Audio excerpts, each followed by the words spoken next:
Uno de los personajes más importantes de la ficción es sin duda alguna James Bond, el espía inglés creado por el escritor Ian Fleming, que a pesar de tener un origen en la literatura ha tenido un impacto cultural muchísimo más grande gracias al cine. Bond vino a poner las bases en el género de espías y creó toda una serie de pautas a seguir que se han replicado una y otra vez en múltiples franquicias. Su legado es tan grande que por eso el día de hoy vamos a explorar la historia del agente 007 a lo largo del cine.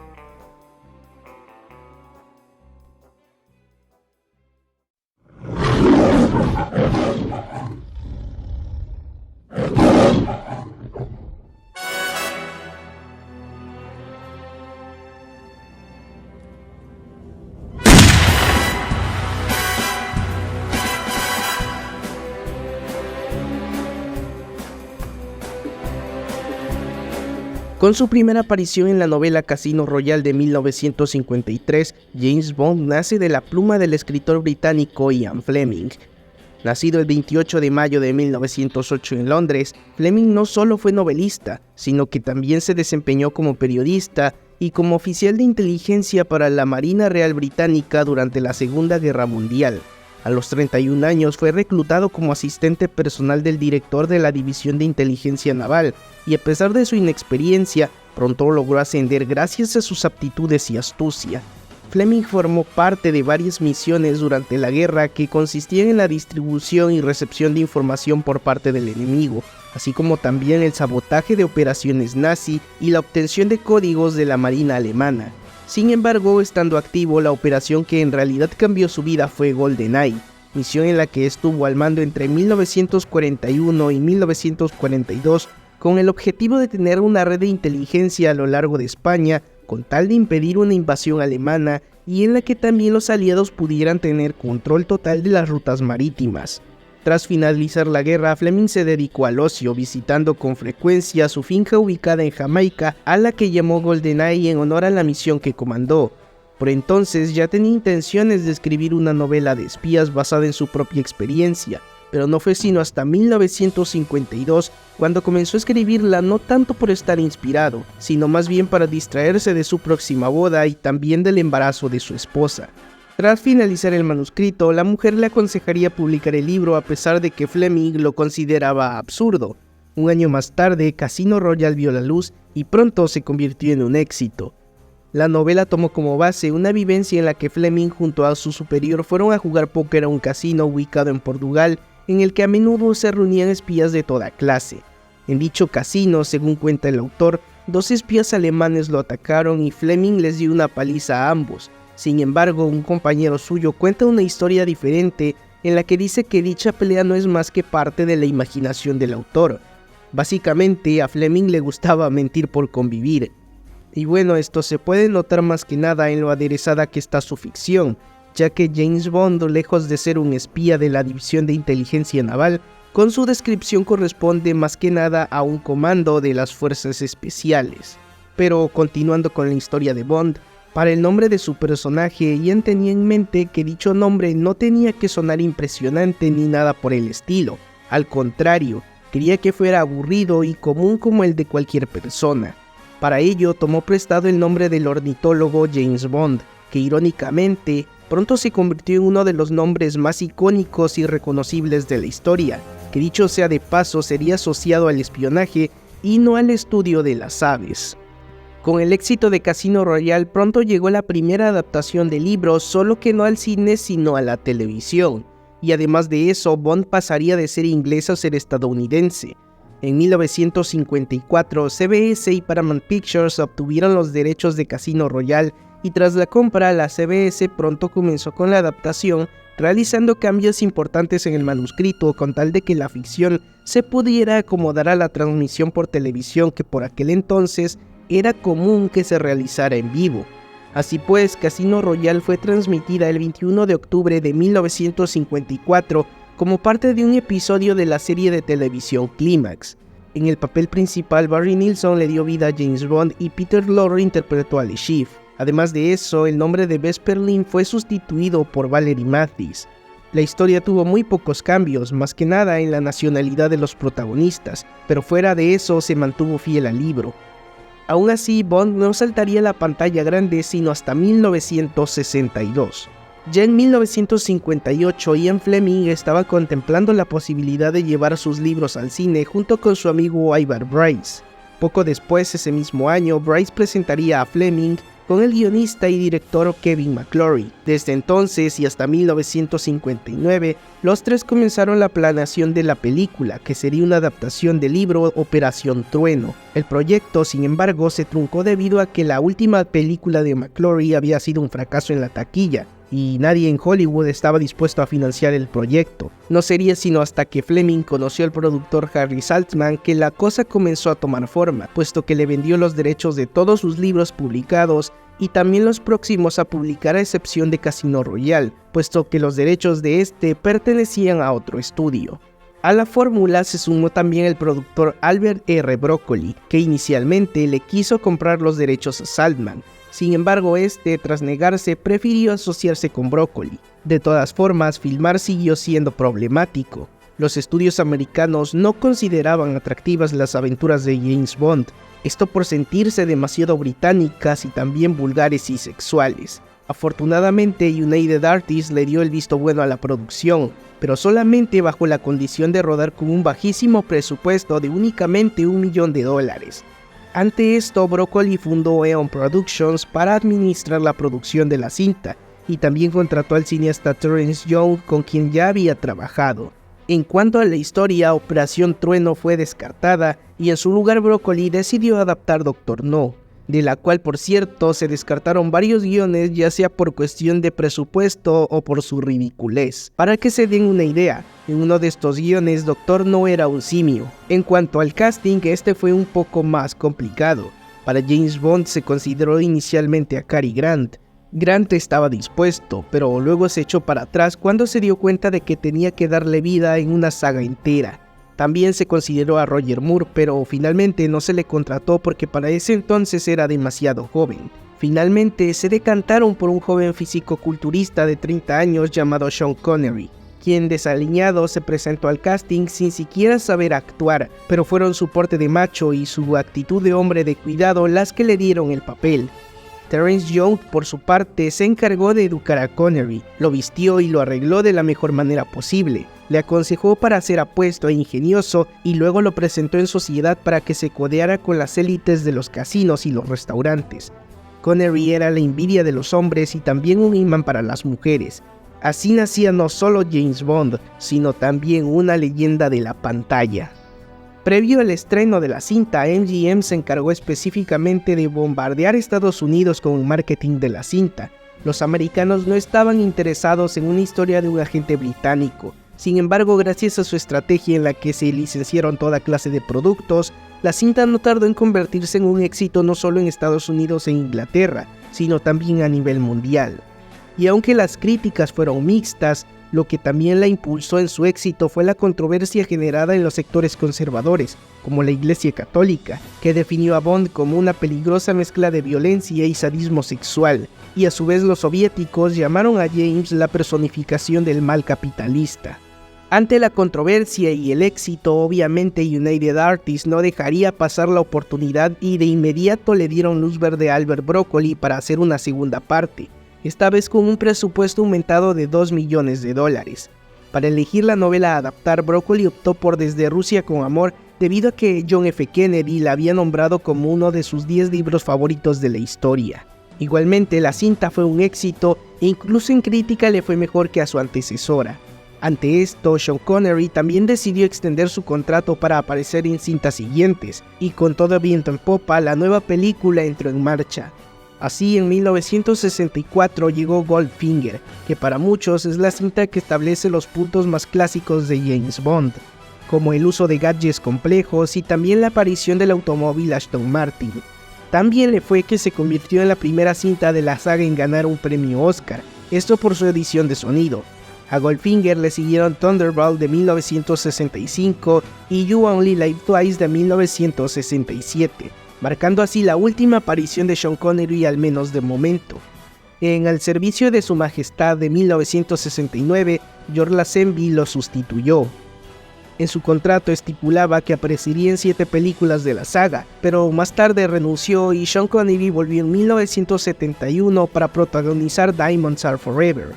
Lazenby, por consejo de su manager, dimitió de su contrato y Connery volvió únicamente con la condición de recibir un aumento salarial y una beca en beneficio de artistas escoceses con tal de que pudieran pedir dinero y así poder seguir estudiando. Y aunque United Artists aceptó las pautas de Connery, en la película siguiente fue sustituido por segunda vez. Así, en 1973 comenzó una nueva etapa en la vida cinematográfica del agente 007 en Vive y Deja Morir.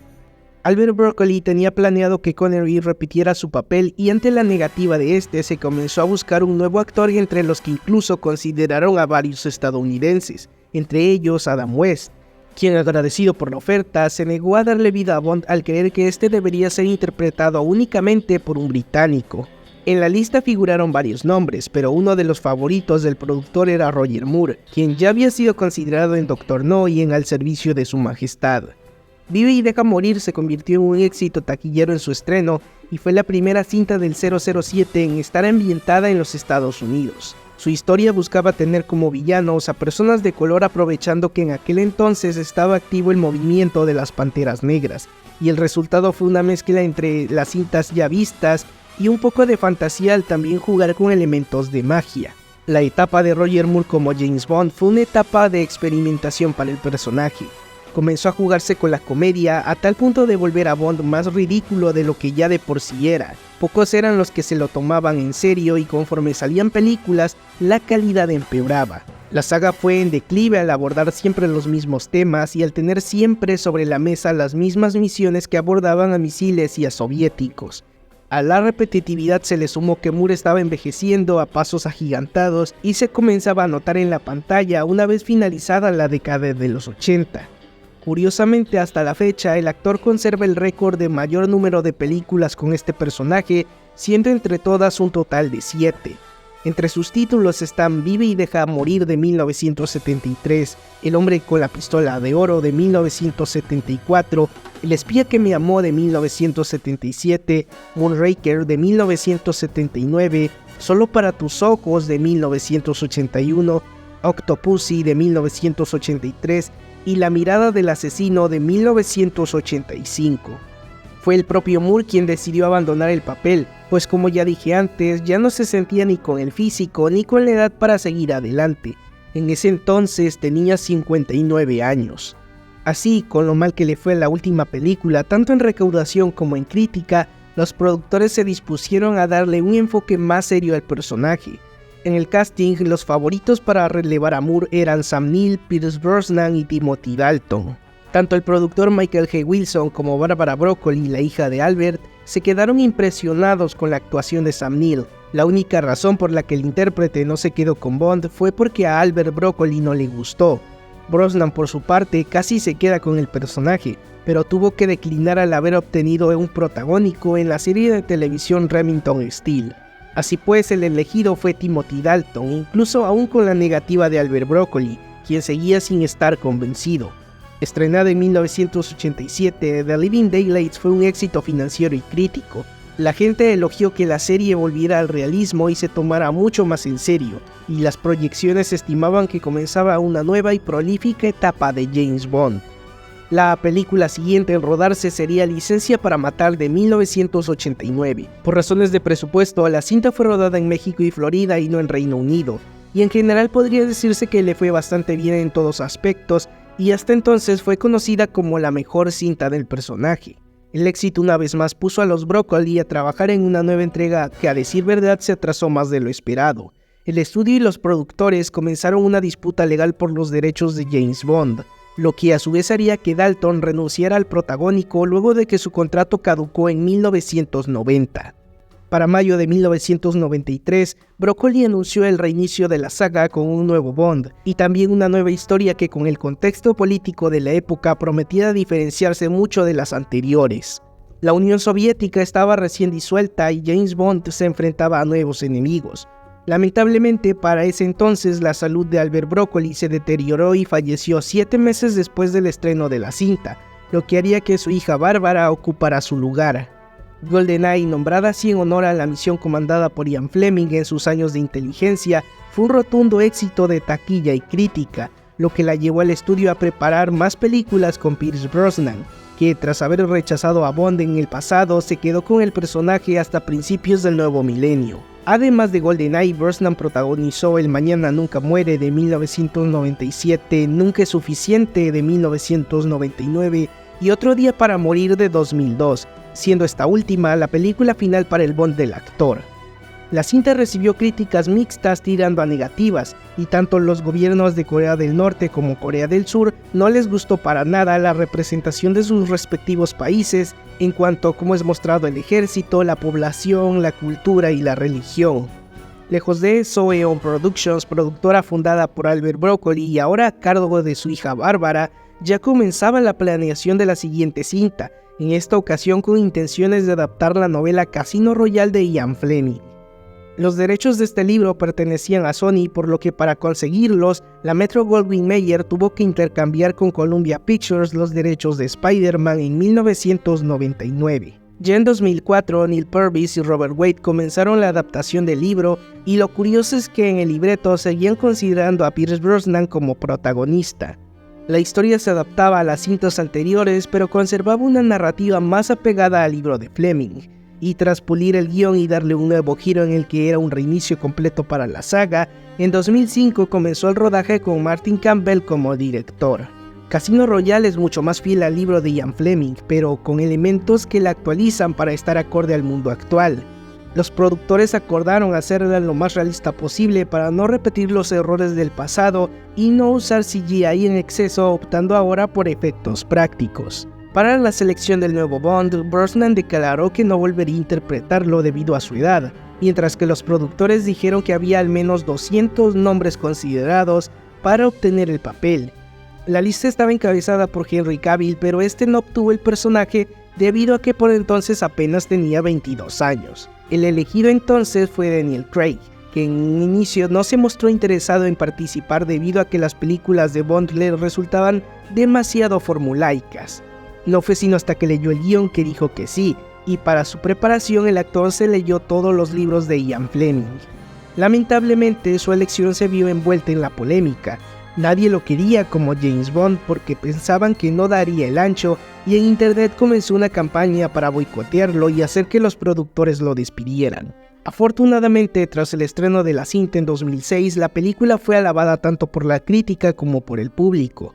Casino Royale pronto se convirtió en un éxito financiero que le dio un nuevo enfoque al personaje en un mundo moderno y que además se apegó mucho más a la visión original que tenía Ian Fleming en sus libros, siendo Bond un personaje complicado y afligido, atormentado por ser una máquina asesina. En palabras del actor Roger Moore, el Bond de Daniel Craig es todo lo que el público necesitaba en la saga del 007.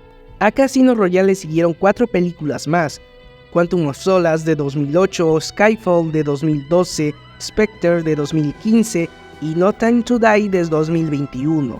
La serie de Daniel Craig en particular marcó un punto importante en la filmografía del 007, brindó al personaje de más realismo y se aprovechó de la tecnología moderna y el contexto actual para darle al que muchos podrían considerar un espía obsoleto, un giro fresco y crudo que al público de más está decir encantó.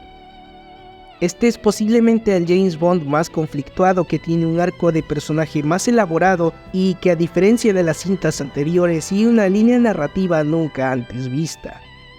Las películas de espías nos gustan a todos, pero si una saga en particular vino a poner las reglas del juego, esa fue la de James Bond, que aprovechándose de los elementos de acción y aventura supo no solo moldear un género completo, sino también darle origen. El legado del 007 se extiende más allá de una sola saga. Lo vemos en franquicias como Los Increíbles, Misión Imposible o Indiana Jones, incluso en la literatura y los videojuegos. Es una saga que no tiene fecha de caducidad y que siempre que lo necesita sabe reinventarse. Para no ir muy lejos, es un género completo, y su nombre es Bond, James Bond. Pero bueno amigos, esto ha sido todo por hoy. No olviden darle like al video si les gustó y suscribirse a este canal para más videos así. Nos vemos en la próxima.